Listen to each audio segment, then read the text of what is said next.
আসসালামু আলাইকুম। সবাই কেমন আছেন? আলহামদুলিল্লাহ আমি অনেক ভালো আছি। আমি আজকে একটা ভিন্ন রকম একটা চানা বুটের রেসিপি নিয়ে চলে আসছি।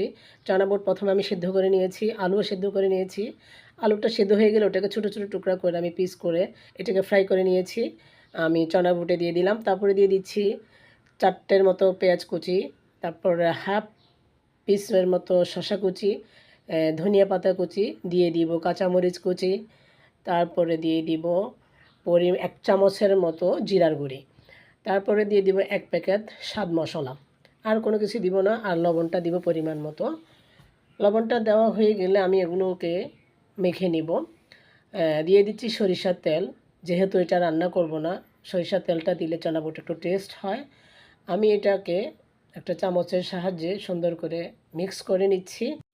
চনা বুট ২ রকম রান্না করা যায়। একটা হলো আমরা সিদ্ধ করে, যেটা তেলে বাগার দিই, তেলে পেঁয়াজ দিয়ে। আরেকটা হলো সেদ্ধ করে। ঠিক এই প্রসেসে রান্না করে দেখবেন, সত্যি, সত্যি অনেক টেস্ট। আমি বেশিরভাগই এভাবেই আসলে চানা বুটটা রান্না করি। হয়ে গেল আমার ভিন্ন স্বাদের একটি চানা বুটের রেসিপি। আপনারা বাসায় ট্রাই করে দেখবেন। ধন্যবাদ। সবাই ভালো থাকবেন।